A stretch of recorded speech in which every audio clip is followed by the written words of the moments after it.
Welcome to my YouTube channel. आज हम इस वीडियो में एक्सरसाइज 6.3 का क्वेश्चन 15 सॉल्व करेंगे। Let's begin. क्वेश्चन 15 है हमारे सामने। A vertical pole of length 6 metre cast a shadow 4 metre long on the ground and at the same time a tower cast a shadow 28 metre long. Find the height of the tower. हमें एक problem दी गई है।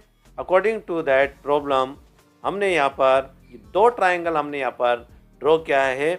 जो भी information हमें ये इस problem में दी गई है उसके अनुसार। अब क्या प्रॉब्लम हमें दी गई है? एक वर्टिकल पोल दिया गया है, हम इसको ले लेते हैं पोल। हम यहाँ पर लिख लेते हैं पोल। अब वर्टिकल पोल, अब वर्टिकल का अर्थ क्या होता है? ये जो वर्टिकल यदि कोई एक लाइन होती है और यहाँ पर जॉइंट होती है तो ये जो एंगल बनता है और 90 का बनता है। बना लेते हैं, ये 90 डिग्री का होता है। इसी तरह से हम ये जो दूसरा ट्राइंगल है उधर भी ये 90 का हो रहा है, क्योंकि ये भी एक वर्टिकल साइड है। ये वर्टिकल साइड है। अब ये जो पोल की जो लेंथ है 6 मीटर यहाँ पर दे रखी है, हमने यहाँ पर लिख लिया 6 मीटर।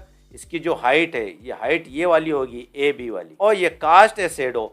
और यहाँ से ये जो पोल है उसकी जो छाई है, शैडो में छाई बनाती है इधर सी पर, यहाँ पर 4 मीटर लॉन्ग होती है। ये है 4 metre long on the ground. Ground पर इसकी जो शैडो आती है 4 मीटर है। And at the same time, और उसी समय में हम एक और टावर लेते हैं। एक टावर ये मान लेते हैं, ये टावर हो गया, यहाँ लिख लेते हैं हम टावर। ये टावर, ये टावर हो गया। वो एक शैडो बनाती है, ये शैडो बनाती है, क्योंकि ये वर्टिकल लाइन होगी तो ये 90 डिग्री का बन रहा। और यहाँ से एक शैडो बनता है, वो है 28 मीटर लॉन्ग। अब ये जो पी क्यू है वो हाइट होगी, तो हमें फाइंड करना है, find the height of the tower. हमें ये टावर की हाइट नापना है, ऊंचाई, ये जो हाइट है, क्वेश्चन मार्क लगा लेते हैं। हाइट हमें फाइंड करना है। तो हम स्टार्ट करते हैं यहाँ से। ये देखो, हमसे इस तरह से हमने इसको बना लिया। ये हाइट होगी और ये शैडो होगी यहाँ पर।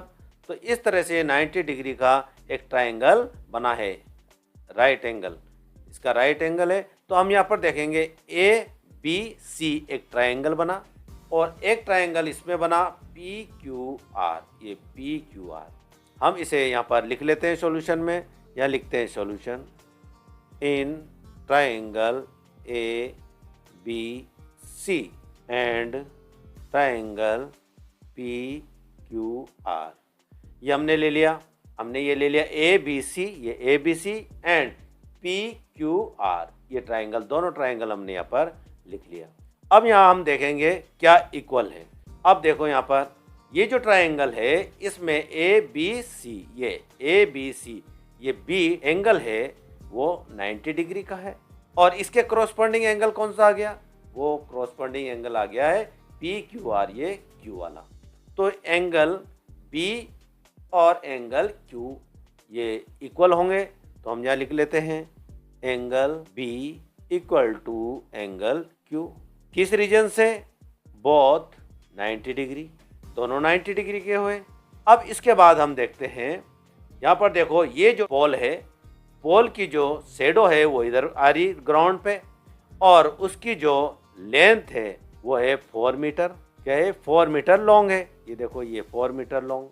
तो ये जो एंगल है, ये एंगल सी वाला जो ये एंगल है। और यहाँ पर देखो, यहाँ पर जो टावर है, ये जो टावर है पी क्यू, इसका जो शैडो है वो ग्राउंड पर, यहाँ पर आर पर, यहाँ तक लंबी है, ये 28 मीटर लंबा ये वाला एंगल, ये एंगल। अब देखो, एक समय में सेम टाइम में यहाँ पर जो सन है वो इनके ऊपर टावर पे और पोल पर पड़ता है, दोनों पर पड़ता है। इसीलिए एक ही तरह का एंगल बनेगा, इनका सेम एंगल बनेगा, इक्वल होंगे ये एंगल और ये एंगल, क्योंकि सेम टाइम में यहाँ पर ये शैडो बना रहा है। यहाँ पर इस ट्राइंगल में बी सी जो शैडो बन रहा है सेम टाइम में बन रहा है, और यहाँ पर भी क्यू आर जो सेम टाइम में बन रहा है। इसीलिए क्या होगा, ये जो एंगल है सी और यहाँ पर आर, ये दोनों एंगल सी और आर दोनों एक दूसरे के क्रॉसपोंडिंग एंगल हुए, इसीलिए ये इक्वल है। अब हम इसका रीजन लिख लेंगे। पहले यहाँ पर लिख लेते हैं angle C equal to angle R. क्या किस रीजन से है? Angles of shadow. या हमने रीजन लिख लिया, शेडो से बनने वाला है ये, शेडो से, इसीलिए हमने यहाँ लिख लिया एंगल ऑफ शेडोज। अब देखो यहाँ पर एंगल मिल गया और यहाँ पर एंगल, यानी दो ट्रायंगल को सिमिलर प्रूव करने के लिए हमें दो एंगल की जरूरत पड़ती, यानी दो एंगल हमें मिला तो वो दोनों एक दूसरे के सिमिलर होंगे। तो यहाँ पर देखो हमें यहाँ पर एंगल मिल गया, यहाँ पर एंगल मिल गया, angle A B equal to angle Q और angle C equal to angle R. दो एंगल हमें मिल गया, इसका मतलब ये हुआ कि ये दोनों सिमिलर हुए, ट्रायंगल ए बी सी और एंगल पी क्यू आर दोनों सिमिलर हुए। तो हम यहाँ पर लिख लेते हैं triangle A B C similar to triangle P Q R. किस रीजन से हुए? बाई ए, यानी एंगल के द्वारा, दो एंगल मिल गए तो एंगल के द्वारा ये सिमिलर हुए। जब दो ट्रायंगल सिमिलर होते हैं देन देयर जो क्रॉसपॉन्डिंग साइड्स होती है वो प्रोपोर्शनल होती है। कैसी साइड होती है? प्रोपोर्शनल होती है। तो हम यहाँ पर ले लेते हैं, यहाँ पर ए बी प्रोपोर्शनल यानी रेशियो में लिख लेते हैं। यहाँ पर देखो ए बी, ये जो ए बी है वो ये जो पी क्यू है ये पी क्यू के प्रोपोर्शनल है, ये प्रोपोर्शनल है, A B upon P Q आएगा। तो हम यहाँ लिख लेते हैं A B upon P Q. अब देखो यहाँ पर बी सी, ये जो साइड है बी सी, हम यहाँ पर लिख लेते हैं बी सी, ये जो बी सी है इसके प्रोपोर्शनल है क्यू आर के, ये वाली साइड के क्यू आर, ठीक है, इसीलिए ये दोनों इक्वल हुए। प्रोपोर्शनल में हम लिख लेते हैं इसको B C upon Q R, B C upon Q R, ये हमने यहाँ पर लिख लिया। अभी हमें केवल दो ही साइड, जो ऐसी प्रोपोर्शनल साइड यानी जिसका जो रेशियो है दो साइड ही हमें ले लेंगे, इसकी हमें ज़रूरत नहीं है ए सी की और पी आर की, हमें केवल हाइट फाइंड करना है, इसलिए हमें ये दो साइड ही काफ़ी होगा। तो हमने इसका रेशियो लिख लिया यहाँ पर। अब हम इसकी वैल्यूज पुट कर लेते हैं, यानी ए बी है यहाँ पर, ए बी हमारे पास कितना है? ये 6 मीटर है ए बी। तो हम यहाँ पर ए बी की जगह हम लिख लेते हैं 6 मीटर, 6 लिख लेते हैं। तो ए बी की जगह हम लिख लिया 6 अपॉन पी क्यू हम एसिटिस लिख लेते हैं, क्योंकि हमें हमसे यहाँ पर पूछा है, ये हाइट है पी क्यू, तो ये हमसे पूछा है तो हमने यहाँ लिख लिया पी क्यू एसिटिस। अब लिख लेते हैं इक्वल। अब यहाँ पर देखो बी सी क्या है हमारे पास?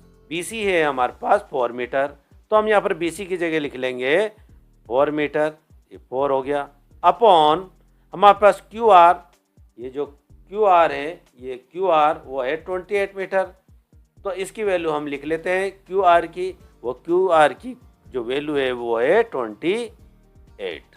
अब हम ये दोनों को कैंसिल कर लेते हैं।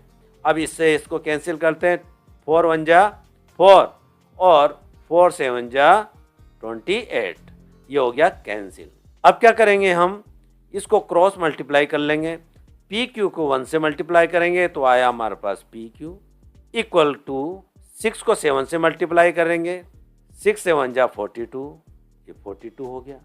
तो पी क्यू हमें फाइंड करना था, पी क्यू यानी हाइट पी क्यू थी, ये पी क्यू फाइंड करना था हमें, तो हमें यहाँ पर हाइट मिल गई, पी क्यू मिल गया, देखो पी क्यू ये, तो पी क्यू कितना आ गया 42 मीटर, 42 मीटर यहाँ लिख लेते हैं मीटर, तो पी क्यू हमें मिल गया 42 मीटर और इसकी हाइट ही पी क्यू है, तो हम यहाँ लिख लेते हैं हाइट 52 मीटर, ये 52 मीटर हो गया यहाँ पर। और हम यहाँ पर लिख लेते हैं, तो हमें यहाँ मिल गया the height of tower equal to 42 metre. और इसी के साथ हमारा ये जो क्वेश्चन 15 है कंप्लीट होता है। Thank you very much for watching.